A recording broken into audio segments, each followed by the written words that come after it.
Hey everyone, 9th के बच्चों, आपकी एग्जाम, फाइनल एग्जाम या तो खत्म हो गई होगी या खत्म होने वाली होगी।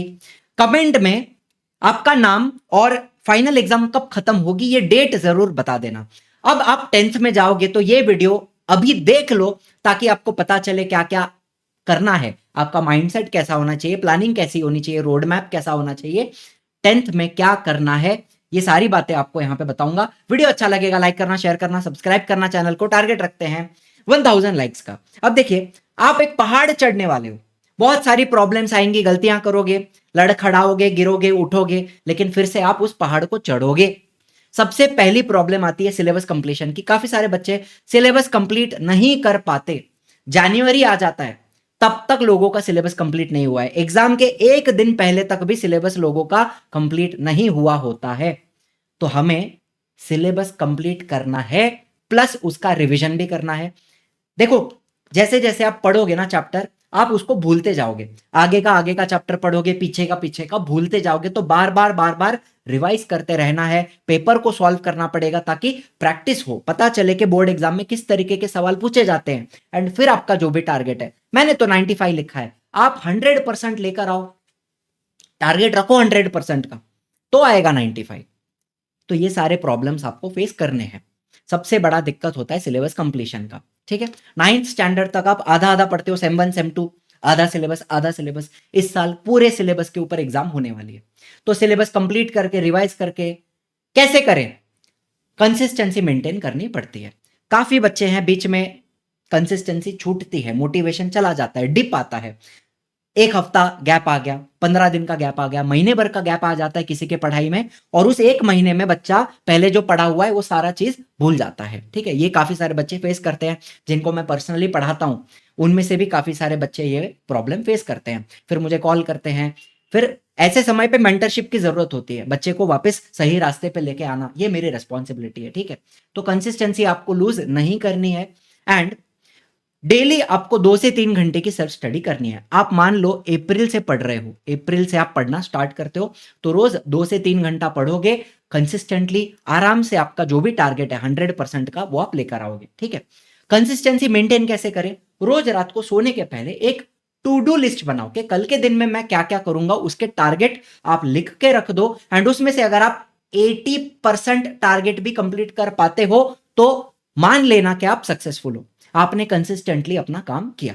तो रोज रात को सोने के पहले ये टू डू लिस्ट बनानी बहुत जरूरी है। मैं भी बनाता हूं, मेरे सारे बच्चे बनाते हैं, आपने भी बनानी है, कंसिस्टेंट रहना है। ठीक है, चलो दूसरी बात आती है, आपको सिलेबस की जानकारी होनी चाहिए। ऐसा नहीं कि चलो टीचर जो पढ़ा रहे हैं पढ़ते जाएंगे, पहले से सिलेबस को जानो, पहचानो। मेरे साथ यहां पे आओ, देखो ये जो पीडीएफ है इसका लिंक आपको नीचे डिस्क्रिप्शन में मिल जाएगा, इसको आपने डाउनलोड करना है, प्रिंट लेनी है, एंड जहां पर भी आप पढ़ने बैठते हो वहां पे चिपका देना। ठीक है, इसको मैं कहता हूं प्रोग्रेस चार्ट, प्रोग्रेस चार्ट। अब इसके अंदर क्या क्या है देखो, पहले 10 चैप्टर ये आपके साइंस 1 के हो गए, और नीचे के 10 चैप्टर ये आपके साइंस 2 के हो गए। साइंस 1 की टेक्स्ट बुक अलग है, साइंस 2 की टेक्स्ट बुक अलग रहेगी। 10-10 चैप्टर आएंगे, टोटल 20 चैप्टर्स। आपने कोई भी चैप्टर कंप्लीट कैसे करना है, सबसे पहले वीडियो लेक्चर देखो, चैप्टर को समझो। ठीक है, अगर आप मुझसे पढ़ रहे हो, मेरे चैनल से पढ़ रहे हो, या मुझसे लाइव में पढ़ रहे हो, बैच के अंदर पढ़ रहे हो, तो पहले लेक्चर देखो और कंसेप्ट को क्लियर करो। सबसे पहले कंसेप्ट की बात करेंगे, कंसेप्ट। उसके बाद टेक्स्ट बुक रीड करनी है, जो पढ़ाया उसका रीडिंग आपको करना है। इनटेक्स्ट क्वेश्चंस अभी हम नहीं करेंगे, बीच बीच में जो क्वेश्चन होते हैं, can you recall, can you tell, do you know, वैसे टाइप के क्वेश्चंस अभी करने की जरूरत नहीं है। एक्सरसाइज हम करेंगे पूरी, और पीवाईक्यू हम कभी करेंगे, बाद में करेंगे। पीवाईक्यू क्या होते हैं? प्रीवियस ईयर क्वेश्चन, जो पहले बोर्ड एग्जाम में पूछे गए हैं, वो सवाल हम बाद में प्रैक्टिस करेंगे। या फिर जो भी बच्चे लाइव में पढ़ेंगे, तो लाइव में तो हम सारी चीजें प्रैक्टिस करते ही जाएंगे। ठीक है, बैच के अंदर। तो इस तरीके से आपको पढ़ना है। अब जो बच्चे यूट्यूब से पढ़ रहे हैं, आपको मैं बता दूं, इधर आ जाओ, ये मेरी चैनल है, चैनल आप जानते हो, आपने 9th में मेरे कुछ वन शॉट देखे होंगे, तब जाके आप यहां पर पहुंचे हो। अदरवाइज ऑल्सो आपके टीचर्स ने आपको रेकमेंड किया, आपके सीनियर्स ने, भैया दीदी किसी ने आपको बताया होगा मेरे बारे में, या फिर ऐसे ही आप सर्च करके यहां पे आ गए हो। तो ये चैनल पे एक साइंस वन शॉट सीरीज आपको दिखेगी, उसके अंदर आप चले जाओगे ना, आपको ये सारे दिख रहे हैं, मेरे पीछे आ गए, चलो छुप गए वो, कोई बात नहीं, यहीं पे दिखा देता हूं। साइंस वन शॉट सीरीज में सारे चैप्टर्स के वन शॉट आपको यहाँ पे मिल जाएंगे, राइट फ्रॉम हेरिडिटी से लेके ग्रेविटेशन से लेके सब कुछ आपको यहाँ पे मिल जाएगा, देख सकते हो आप। ठीक है, सारे चैप्टर के वन शॉट आपको यहाँ पे देखने मिलेंगे। तो बच्चा कोई भी पढ़ रहा है यहाँ से तो अपनी पढ़ाई स्टार्ट कर सकता है। चलो, उसके अलावा और भी जो भी गाइडेंस होता है कि अपने नोट्स कैसे बनाने हैं, रिवीजन कैसे करना है, टारगेट्स कैसे सेट करने हैं, वो सारे आपको एक एक अलग अलग वीडियो में बताते जाऊंगा। फॉलो करते रहना, सब्सक्राइब कर लेना चैनल को, तो सारे अपडेट्स आपको मिलते रहें। ठीक है, इंपॉर्टेंट क्वेश्चंस वगैरह आपको मिलते रहें। दूसरी बात, मैथ्स की बात करेंगे तो मैथ्स में भी सेम चीज है। देखो यहां तक ये आपका एल्जिब्रा और नीचे का पार्ट क्या है, ज्योमेट्री। ये ज्योमेट्री हो गया, अलजेब्रा हो गया। वीडियो लेक्चर देखना है, मतलब लेक्चर को देखकर कंसेप्ट को क्लियर करना है। फिर यहां पे टेक्स्ट बुक रीडिंग तो नहीं होती है, इंडेक्स क्वेश्चन भी नहीं होते हैं, लेकिन सॉल्व्ड एग्जांपल्स होंगे, तो वो सॉल्व्ड एग्जांपल आपने करने हैं। और एक्सरसाइज के साथ प्रॉब्लम सेट होता है, प्रॉब्लम सेट वो आपको करना है। पीवाईक्यू हम बाद में करेंगे। ठीक है, बेसिक बात बता रहा हूं आपको। मैथ्स की बात हो गई, अलजेब्रा, ज्योमेट्री। ये पीडीएफ को मैं अपडेट कर दूंगा। ठीक है, जो जो यहां पे मैं चेंजेस बता रहा हूं वो अपडेट करके मैं नीचे डिस्क्रिप्शन में डाल दूंगा, प्रिंट आउट ले लेना, चिपका देना जहां पर भी पढ़ने बैठोगे। ठीक है, फिर हिस्ट्री एंड पॉलिटिकल साइंस की बात करेंगे। तो यहां तक ये आपका हेरिटेज मैनेजमेंट तक ये हिस्ट्री वाला पार्ट है, और नीचे पॉलिटिकल साइंस, ये पॉलिटिकल साइंस हो गया। एंड अगर कोई सेमी इंग्लिश का बच्चा है तो इतिहास आणि राज्यशास्त्र। बराबर, वीडियो देखा, कंसेप्ट को क्लियर किया, टेक्स्ट बुक रीड किया, इन टेक्स्ट हमने नहीं किया, एक्सरसाइज किया, पीवाईक्यू बाद में करेंगे। स्ट्रैटेजी आपकी सेम रहेगी। एंड इस चार्ट से आपको पता भी चलेगा कि आपने कितना कितना कंप्लीट किया है। टिक करते जाना है, पढ़ के हो जाएगा तो टिक करते जाना है, तो पता चले कि हम कितना कंप्लीट कर पा रहे हैं, हमारा सिलेबस कितना कंप्लीट हुआ है। उसी तरीके से ज्योग्राफी का भी रहेगा, टेक्स्ट बुक रीड करेंगे, वीडियो देखेंगे, लेक्चर देखेंगे, इंडेक्स नहीं करेंगे, एक्सरसाइज करेंगे, पीवाईक्यू बाद में। ठीक है, ये स्ट्रैटेजी आपकी रहेगी, इसका आपने प्रिंट आउट ले लेना है। बाकी मेरे चैनल से कैसे पढ़ना है, वन शॉट अवेलेबल है। एंड नया लेक्चर वाइज सीरीज भी बनाऊंगा, जो भी बच्चा देख रहा है ना, नया सीरीज भी बनाऊंगा, लेक्चर वाइज डिटेल्ड लेक्चर्स रहेंगे। ठीक है, तो चिंता मत करना, पढ़ाऊंगा आपको मैं। ठीक है, उसी तरीके से आरंभ बैच भी अपना हमने लॉन्च कर दिया है। यहां पे लाइव लेक्चर्स होते हैं, और बैच साइज देखो, सबसे importantly batch size small, limited student लेंगे और हर बच्चे को पर्सनल अटेंशन मिलेगा, इसकी जिम्मेदारी हम लेते हैं। यहां पर मैं भी हूं, शुभम सर भी हैं, गैलेक्सी मैम भी हैं, हम तीनों को आपने यूट्यूब पे देखा होगा। बाकी फुल टीम ऑफ टीचर्स है जो आपको सारे सब्जेक्ट पढ़ाएगी, इंग्लिश मीडियम का भी और सेमी इंग्लिश का भी पढ़ाया जाएगा। यहाँ पे जो भी सेमी के बच्चे हैं, आपका भी सारा सिलेबस सेमी के हिसाब से कवर किया जाएगा। ठीक है, इतिहास आणि राज्यशास्त्र, भूगोल, ये सब कुछ मराठी में पढ़ाया जाएगा। इंग्लिश का आपका अलग रहेगा, मराठी का आपका अलग रहेगा, वो आपको वैसे पढ़ाया जाएगा। इंग्लिश एंड सेमी इंग्लिश दोनों कवर हो जाएगा। ठीक है, चलिए फिर क्या फीचर आपको मिलेगा अगर बैच साइज स्मॉल है, सबसे इंपॉर्टेंट बात, तो आपको स्पेशली क्या मिलता है यहाँ पे इंटरैक्टिव क्लास में। क्या, जैसे लेक्चर चल रहा है तो टीचर के साथ बात करके आप अपना डाउट क्लियर कर सकते हो। इस फीचर को हम कहते हैं raise a hand feature, teacher के साथ बात करना और डाउट को क्लियर करना। फिर आता है पर्सनल मेंटरशिप, जैसे आपको कोई अगर प्रॉब्लम आ रही है, पढ़ने में दिक्कत आ रही है, तो आप मुझे डायरेक्टली कॉल कर सकते हो। एक आपको स्पेशल फोन नंबर दिया जाता है जिसको आईवीआर नंबर कहते हैं। आप डायरेक्टली मुझे कॉल कर लो, शुभम सर को कॉल कर लो, या दूसरे जो भी टीचर आपको पढ़ा रहे हैं उनको आप डायरेक्टली कॉल कर सकते हो एंड अपना डाउट क्लियर कर सकते हो। खजाना मतलब जो पहले का बैच है, जैसे आरंभ 5 है, ये आरंभ 6 अपन लॉन्च कर रहे हैं।